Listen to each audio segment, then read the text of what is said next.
Assalamualaikum warahmatullahi wabarakatuh. Saya Listianur Aliza Haryanti, NIM 2102021. Saya akan mereview mengenai jurnal penelitian peningkatan kualitas nutrisi limbah kulit buah kakao dan daun lamtoro melalui fermentasi sebagai basis protein pakan ikan nila.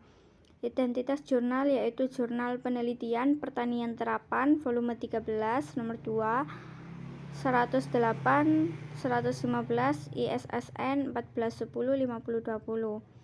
Mengenai judul artikel yaitu peningkatan kualitas nutrisi limbah kulit buah kakao dan daun lamtoro melalui fermentasi sebagai basis protein pakan ikan nila.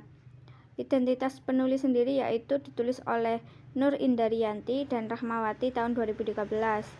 Untuk abstraknya, tujuan penelitian ini bertujuan untuk meningkatkan kualitas produk sampingan kakao lider dan Leucaena leucocephala yang difermentasi dalam pakan Niloticus LLL merupakan uji kecernaan. Uji kecernaan dilakukan terhadap Niloticus dengan bobot rata-rata 35 sampai 40 gram dan kepadatan 10 ekor per akuarium. CLBP meningkat 19,35% dan BMPK 7,94. Sedangkan pemeriksaan biologi dilakukan pada Niloticus yaitu 35 sampai 40 gram per ekor. Hasil terbaik kinerja pertumbuhan dan rasio konversi pakan karena kelompok ikan ini pada komposisi pakan 12% fermentasi CLBP, 8% fermentasi LLL, 6% fermentasi CLBP, 24% fermentasi LLL.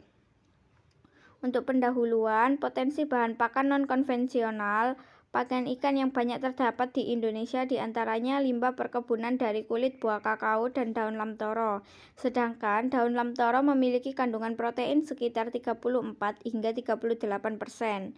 Kesinambungan ketersediaan KBK dan daun lamtoro cukup baik karena buah kakao pada perkebunan rakyat dapat dipanen sepanjang tahun. Sedangkan daun lamtoro merupakan salah satu jenis tanaman hijauan pelindung atau naungan tanaman kakao. Dengan interval dan cara pemotongan yang benar, maka daun lamtoro akan senantiasa tersedia dengan baik. Efektivitas pemanfaatan kulit buah kakao dan daun lamtoro dibatasi oleh kandungan protein yang rendah dan tingginya kandungan serat kasar yang mencapai 22 hingga 22,24%. Selain itu, menghasilkan enzim silanase dan selulase yang bisa menurunkan kandungan serat. Serat yang dipecah akan menjadi karbohidrat sederhana sehingga meningkatkan energi dan mudah dicerna. Hasil penelitian dilaporkan bahwa ikan nila mempunyai kemampuan untuk memanfaatkan pakan buatan yang mengandung bahan-bahan dari tumbuhan. Untuk metode penelitiannya sendiri yaitu pada penelitian ini metode yang dilakukan yaitu yang pertama uji proksimat KBK dan TDL. Perendaman daun lamtoro dilakukan dalam air selama 12 jam serta inkubasi dalam larutan 5% NaOH. Pengeringan kulit buah kakao sampai dengan dry matter lebih dari 90%.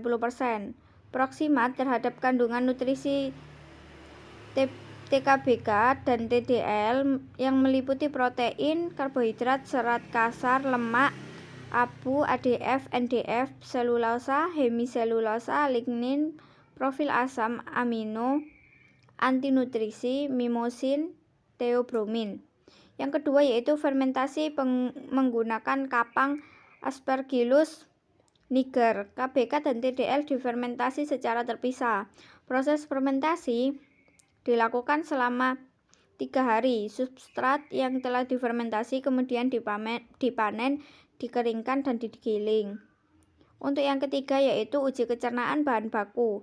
Uji kecernaan bahan dilakukan berdasarkan metode yang dikemukakan oleh Watanabe tahun 1988, yaitu terdiri dari pakan acuan atau reference diet yang terdiri dari 100% pakan komersil, pakan uji atau tes diet. Untuk yang keempat, pengujian kombinasi komposisi TKBKF dan TDLF. Pada tahap ini dilakukan pengujian secara in vitro dengan menggunakan media akuarium. Ikan uji menggunakan ikan nila jenis gesit. Parameter yang diamati adalah laju pertumbuhan, palabilitas pakan, tingkat survival rate atau SR. Yang kelima yaitu analisis statistik. Rancangan penelitian yang dilakukan adalah rancangan acak lengkap atau RAL dengan 3 perlakuan dan 3 kali ulangan. Data yang diperoleh dianalisis dengan menggunakan SPSS versi 19. Untuk melihat perbedaan perlakuan, maka dilakukan uji lanjut dengan uji Duncan. Hasil penelitian dan pembahasan. Hasil uji proximat dan uji Van Suss kulit buah kakao atau KBK dan tepung daun lam toro atau TDL. Penggunaan KBK dan TDL sebagai bahan baku pakan dibatasi oleh tingginya kandungan serat, sehingga tidak dapat dijadikan sebagai basis utama bahan baku pakan ikan, karena ikan mempunyai kemampuan terbatas untuk mencerna serat. Hal tersebut berkaitan dengan terbatasnya ketersediaan enzim selulotik dalam saluran pencernaan.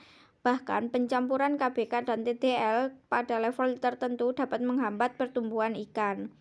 Dilaporkan oleh Jackson et al. Tahun 1982 bahwa penggunaan 25% TDL dalam pakan tilapia ukuran sejari dengan berkadar protein 30% mengakibatkan penurunan kinerja pertumbuhan dan efisiensi pemanfaatan pakan. Yang kedua, hasil perendaman, pengeringan TDL dan KBK.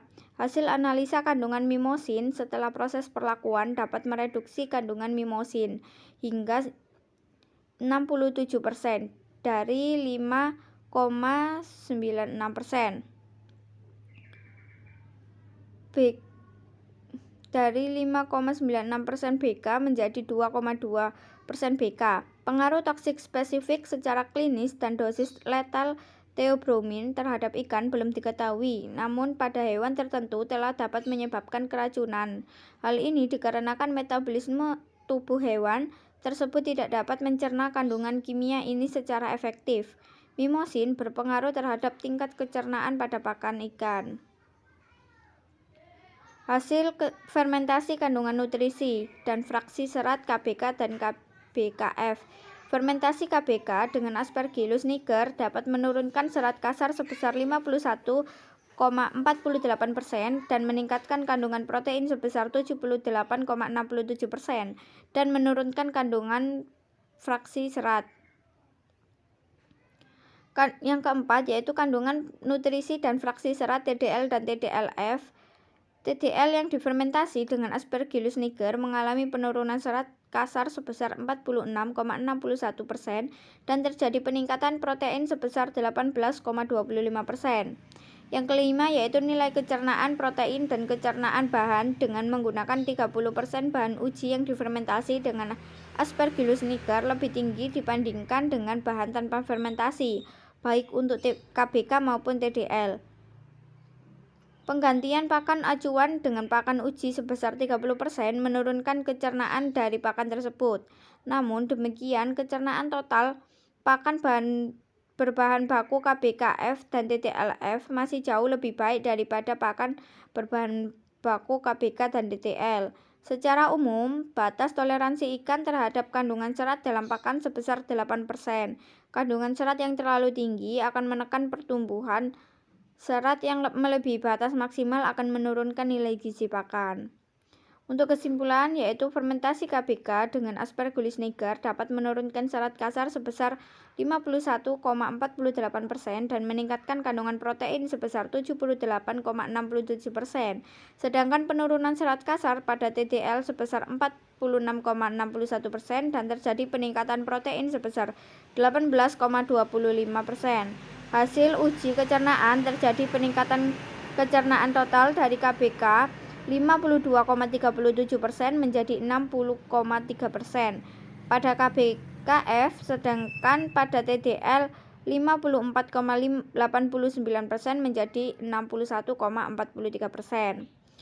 Catatan mengenai artikel ini menurut saya yaitu pemanfaatan hasil samping suatu bahan baik dilakukan, namun harus tetap memperhatikan objek sasarannya, sehingga tidak menimbulkan masalah baru akibat pemanfaatan hasil samping. Jika pemanfaatan hasil samping disesuaikan dengan objek sasaran, maka penelitian akan mencapai tujuan yang direncanakan, sehingga hasil yang ditunjukkan efektif dan efisien. Kurang lebihnya mohon maaf. Wassalamualaikum warahmatullahi wabarakatuh.